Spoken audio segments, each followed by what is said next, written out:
kita tadi dengarkan bagaimana anak SD dengan sadis ya dibunuh dengan brutal karena beda agama dan ya saya tidak tahu mengapa bisa demikian, tapi saya kira itu memang karena ajaran agamanya ya. Ajaran agama ini memang mengerikan sekali, membuat eh, mudah sekali ya untuk menghalalkan darah orang, membunuh orang lain yang tidak sama agamanya. Ini kita balik lagi ke zaman si Ahok ya. Kita lihat tuh ada pawai anak-anak Oh kecil. iya, iya. Bunuh si Ahok. Nah ini Hmm. gimana ini? Anak-anak kecil ini, dari kecil ini udah di pesantren, di madrasah, otaknya udah dicuci. Ya kan? Kalau kamu beda agama sama aku berhak untuk membunuh kamu. Itu kan kata si Edi Sujana tuh di TV.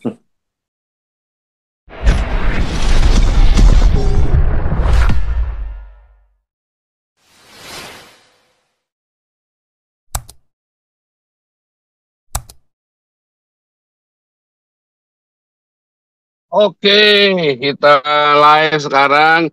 Luar biasa. Hari ini terjadi perundungan ya, perundungan dari siswa SD karena beda agama. Luar biasa, anak kecil dibunuh, saudara ya. Anak kecil sudah mengerti menyakiti orang karena beda agama, diajari kebencian di dalam Islam, terutama yang di Indonesia kita ya. Ya, bentar. Anak kecil diajari membunuh karena beda agama. Ngeri sekali ya, sangat mengerikan sekali. Di Indonesia ini anak-anak itu begitu brutal ya, begitu sadis ya, begitu sadis, begitu brutal. Nah, suara saya kedengaran nggak ya? Ya, kedengaran nggak ya? Ya, kita tadi dengarkan bagaimana anak SD dengan sadis ya dibunuh dengan brutal karena beda agama dan ya saya tidak tahu mengapa bisa demikian, tapi saya kira itu memang karena ajaran agamanya ya. Ajaran agama ini memang mengerikan sekali, membuat eh, mudah sekali ya untuk menghalalkan darah orang, membunuh orang lain yang tidak sama agamanya. Oke, kita hari ini ada kolega kita ya, aktivis gereja yang sama-sama kita, Ivan Kem menikah. Kita juga lagi ada di Sutemer namanya ya, ada di Sutemer. Teman-teman tolong bantu. Hari ini kita temanya adalah perundungan untuk anak-anak apa namanya beda agama. Dan itu terjadi ya. Saya dari kecil juga sama ya. Itu mah sudah biasa. Cuman kali ini memang kelewatan sampai dibunuh ya. Kali ini memang kelewatan sampai dibunuh. Ini ada Pak Teddy, tolong Pak Teddy bantu sama eh, Pak Teddy dengan Pak Andi. Pak Teddy, topiknya tentang perundungan itu ya, perundungan anak kecil. Bagaimana anak kecil itu kok bisa dibunuh ya? Bagaimana anak kecil itu bisa dibunuh hanya karena beda agama ya? Dan mau sampai kapan begini? Memang ya saya rasa memang Indonesia itu memang harus bubar. Kalau nggak bubar, aduh kalian percaya deh, makin banyak yang beginian. Zaman saya nggak berasa ya, karena saya lawan dulu ya. Cuman zamannya nanti ke depan sana nih, oh karena diajarin. Kalau dulu tuh karena nggak diajarin ya, bukan karena diajarin, tetapi spontan aja ya. Tapi zaman kalian nanti, oh itu ngeri sekali tuh. Kalian kalian diajarin nanti ya. Zamannya kalian itu kalian yang mau diajari buat membunuh orang yang tidak sama dengan kalian. Kan serem sekali. Ya. Nah,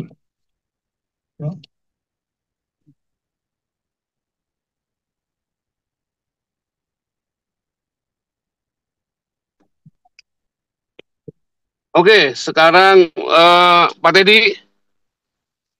Teddy siap, Pak Teddy. Mana nih Pak Teddy nih?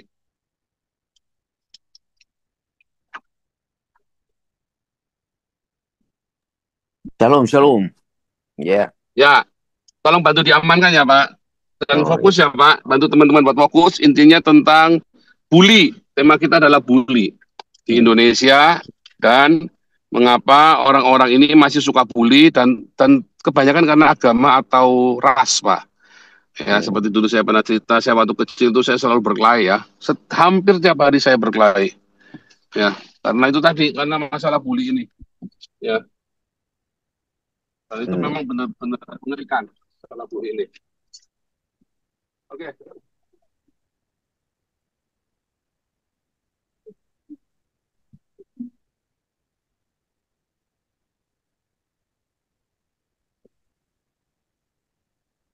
Jelas Pak ya.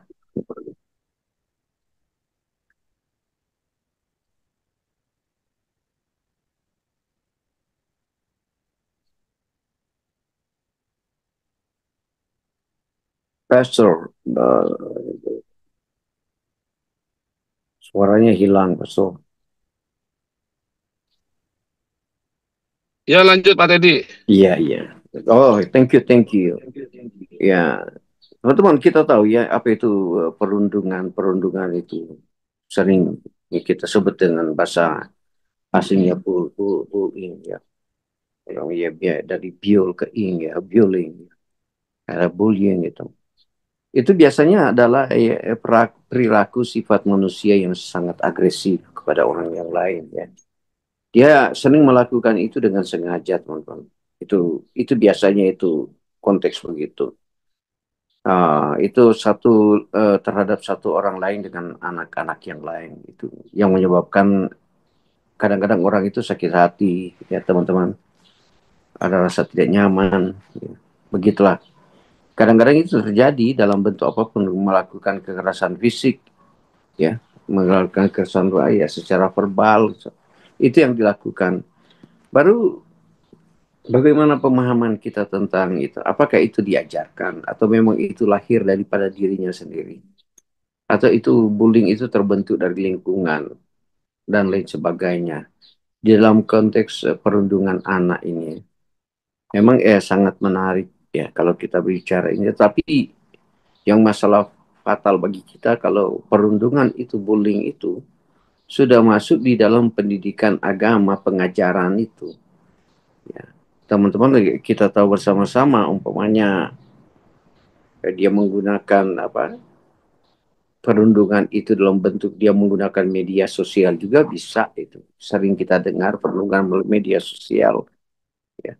Kemudian itu juga yang kita katakan tadi adalah satu pengajaran-pengajaran daripada suatu pengajaran-pengajaran dari agama juga bisa terjadi, pengajaran-pengajaran politik juga bisa. Ya.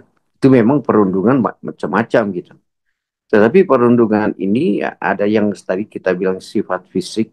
Ya kalau di Amerika itu, kalau kita perundungan itu terhadap wanita juga bisa terjadi ya di dalam pekerjaan dan sebagainya yang kita pernah bahas dulu. Kemudian secara perundungan juga hati-hati, ini pelanggaran di Amerika itu ketat. Jangan coba-coba Anda mencubit, mendorong, ya, atau memukul atau tindakan kekerasan fisik lainnya. Ini yang memang ketat sekali di hukum Amerika. Di Amerika ini kita lihat Anda mau mengungkapkan ungkapan apapun kepada seseorang, ya. Tetapi jangan menyentuh. Mulut tambahnya mulut ngomong bagaimana, jangan menyentuh. Nah ini yang saya bilangkan di Amerika ini berbahaya sekali kalau Anda argumentasi menggunakan tindakan fisik. Anda akan langsung dihukum. Nah, kalau Anda berbicara dalam apapun dengan dalil apapun, silakanlah katakan begitu. Tentunya juga kita ada ya tadi fisik, ada juga dalam bentuk verbal. Verbal itu dalam ungkapan ucapan itu. Ya, menghina, mengejek, mengancam, menggunakan kata-kata kasar. Di Amerika tidak terlalu signifikan secara hukum kalau Anda menggunakan kata-kata kasar gitu. Ya banyak macam-macam ya, sorry ya. Kalau kita dalam bidang ilmu bahasa, paling bagus sekali meneliti tentang bullying itu dalam bahasa Amerika ya. Umpamanya dia bilang damnation gitu, atau dia bilang fuck you. Ini sebagai ilmu ya, atau motherfucker, atau apa semua kalimat-kalimat itu tidak terlalu dibilang pembulian kepada seorang. Kalau Anda naik tren, Anda akan ketemu orang kawan sama kawan termnya motherfucker atau damnation atau bullshit atau banyak-banyak macam bahasa kasar itu. Tetapi itu tidak terlalu apa ya, atau Anda dalam bentuk body language Anda menggunakan middle finger untuk menunjukkan kepada seseorang, mereka cuman yang penting tidak apa-apa, Anda jangan menyentuh gitu. Orang akan saling membalas, motherfucker atau apa lain sebagainya. Banyak kalimat-kalimat kasar dalam bahasa Inggris ya. Nah, tetapi saya ulang, itu tidak menjadi masalah bagi orang-orang di Amerika. Nah, mereka yang penting jangan menggunakan fisik gitu. Nah, itu. Memang juga ada hal yang sifat umum ya, yang dibilang barangkali kita mau melihat hari ini adalah bagaimana bullying itu, perundungan itu diajarkan oleh agama tertentu dengan membenci kelompok lain, sehingga kelompok lain itu diajar kebencian dalam konteks kebencian mereka harus dipunahkan, harus dimatikan, harus tidak ada gitu. Nah, itulah dibilang kebencian, sehingga dia melakukan fisik dan membunuh. Ini yang berbahaya di dalam kehidupan kita. Aku interupsi sebentar. Oh iya. Boleh ya, sebelum aku ya, meeting boleh Pak. Iya Pak. Aku ada catatan. Catatan. Ini kita balik lagi ke zaman si Ahok ya. Kita lihat tuh ada pawai anak-anak kecil. Iya. Bunuh si Ahok. Nah ini gimana ini? Anak-anak kecil ini dari kecil ini udah di pesantren, di madrasah, otaknya udah dicuci kan untuk membenci Yahudi, membenci Kristen. Nah itu persoalannya, nggak tahu nih Menteri Pendidikan itu nggak bisa melihat di situ. Nah menurut saran-saran saya sih madrasah pesantren ini kan harus dibubarkan. Tujuannya ada madrasah pesantren ini gara-gara orang yang tidak berkecukupan supaya anaknya bisa sekolah. Tapi sekarang sekolah semua kan digratiskan sampai SMA. Jadi fungsinya pesantren madrasah ini udah nggak ada lagi, jadi harus dibubarkan, ya kan? Nah, again minggu lalu ini ada anak 17 tahun skip school ya, bolos sekolah, merusak makam-makam Kristen, semua dihancurin dari batu nisan sampai tanda salib semua dihancurin. Nah, ini anak baru 17 tahun. Nah, ketangkep, dia bilang ini anak ada gangguan jiwa. Ya kan? Tapi sebaliknya, kalau ada orang yang non-Islam menghancurin makan Islam, apa yang akan terjadi? Bakalan rame, demo rame, ya kan? Nah, ini ajaran-ajaran ini kan semua ada di kitab suci mereka. Ya kan? Kalau kamu ketemu orang Yahudi, orang Kristen, persempitlah jalan mereka, ya bunuhlah mereka segala macam, itu kan udah ada di ajaran mereka. Jadi itu yang ya kita harus memaklumin. Memang ajarannya begini, di brainwash, ya kan? Terus kalau dilihat dari sudut pandang anak itu seperti videotape. Dia itu anak melihat orang tuanya yang berbuat sesuatu, dia itu rekam. Dia pikir itu secara normal, ya kan? Sekarang anak kecil melihat orang tuanya merokok, dia bilang, itu bapak saya aja merokok, saya mau coba-coba merokok. Atau bapaknya main obat, anaknya kelihatan itu. Jadi mata anak ini sebagai satu video kamera, dia meresap semua. Jadi semua itu diresap tanpa difilter, jadi macam spon. Ya, kalau spon kita kasih air, tuh air disedot spon. Nah, itu mata anak ini juga begitu. Jadi kita sebagai orang tua kadang-kadang harus banyak berhati-hati. Soalnya anak itu apa yang dia lihat, dia lakukan. Ya itu kan. Nah, sekarang balik lagi ya, kita tarik benang merah kita ke Amerika. Amerika ini juga sistem pendidikan. Masa urusan LGBT itu diajarkan di kelas 4 SD mulai diajarkan LGBT. Nah, bukan saya nggak setuju. Kamu mau LGBT, kamu mau sama anjing, sama kuda, sama kucing, terserah lu. Itu hidup kamu, itu lifestyle, itu cara hidup kamu. Tapi kalau itu ajaran-ajaran itu udah diajarkan ke sekolah-sekolah, affecting anak saya, affecting anak kamu, nah itu yang saya nggak setuju, ya kan? Ngapain ini urusan begini diajarkan anak di kelas 4? Kan ngaco, ya kan? Nah, kalau bullying itu di mana-mana masih ada. Tadi sebut di US, di Amerika bullying masih ada, masih banyak. Hmm. Ya kan masih banyak terjadi bullying-bullying. Di Jepang juga, malah Jepang malah lebih ekstrim. Banyak anak-anak sekolah yang bunuh diri gara-gara itu kan, Hmm. dibullying. Iya. Nah, di Indonesia juga makin makin masif bullying, ya kan? Diskriminasi. Kenapa? KTP kamu ada agama, ya kan? Hmm. Kamu kalau melamar kerjaan, dilihat KTP kamu, KTP apa? Nah, kalau saya bisa garanti, kalau itu perusahaan punya orang Kristen, dia nggak melihat itu.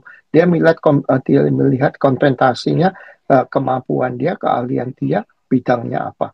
Kalau itu perusahaan milik kadrun, dia pasti ngeliat KTP, pasti diskriminasi. Itu udah kenyataan, itu udah fakta. Kita harus mengakui, ya kan?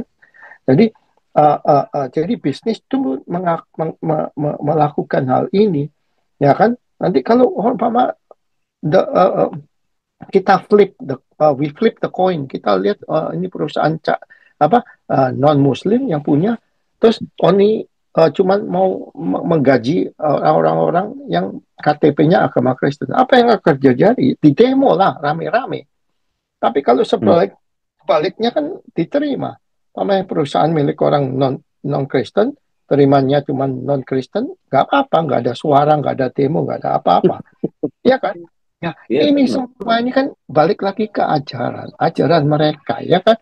Kalau mereka bilang disalib ada jin, Tuhan itu kepalanya ke kanan ke kiri, Yesus lahir bidannya siapa? Nggak apa-apa buat mereka. Itu mereka katakan itu satu dakwah, ya satu khotbah dakwah. Tapi sebaliknya, kalau orang macam Muhammad Kece, ya, Syaifuddin Ibrahim ngomong-ngomong apa mengkritik mengenai ajaran-ajaran ini, mereka bilang itu penistaan. Ya repot. Jadi nggak ada titik temunya, kan?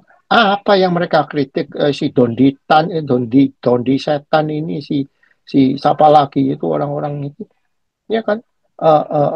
Ngomong gini ngomong gitu mengenai Kristen, padahal dia udah meninggalkan Kristen, tapi dia masih masih menyinggung Kristen.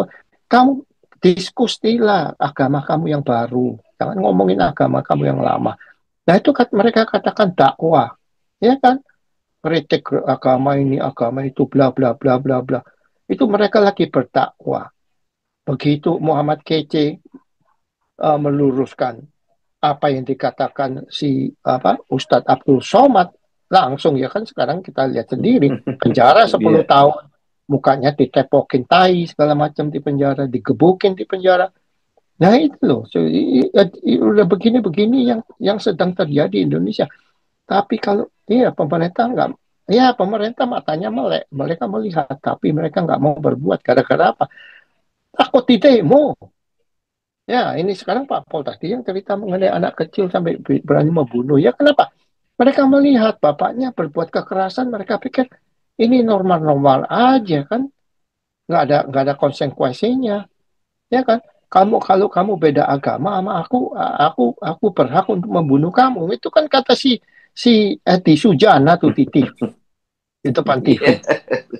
Jadi dia kalah berdebat sama si apa namanya itu, pendeta sama Muril, sama pendeta itu. Dia kalau debat katanya, oh saya bisa bunuh kamu karena kamu halal. Ini orang compong, ngakunya profesor doktor, tapi otaknya otak otak onta, minumnya kencing onta kan. Ya, kalau udah begini terus ke depannya gimana? Bisakah diimprove? Nggak bisa. The next generationnya, generasi yang terbaru ini udah rusak semua otaknya ini yang ada di pesantren sama madrasah. Jadi ke depannya apa? Ya udahlah, kita jadi penonton aja. Bisakah diperbaiki? Nggak bisa lah, ya kan? Sekarang gini, kamu dari kecil tadi kamu didakwa apa di brainwash. Tadi kalau kamu itu Iya. nggak boleh pakai baju merah. Begitu kamu pakai baju merah itu sial buat kamu. Kamu pasti ketabrak mobil. Kamu berani nggak seumur itu pakai baju merah? Nggak berani, kamu takut. Soalnya udah di alam bawah sadar kamu kalau kamu pakai baju merah bakal terjadi sesuatu. Ya itu yang apa yang terjadi. Masa ini anak SD bisa Iya. mukulin temannya sampai mati? Itu dari mana itu? Dari mana? Ya kan? Anak bayi dilahirkan itu kan, sebaik malaikat hatinya, suci. Kok bisa sampai berbuat membunuh sesama teman di kelas SD? Ini kan satu pertanyaan besar. Kan gitu. Ya itu udah catatan saya. Saya mesti meeting, Pak.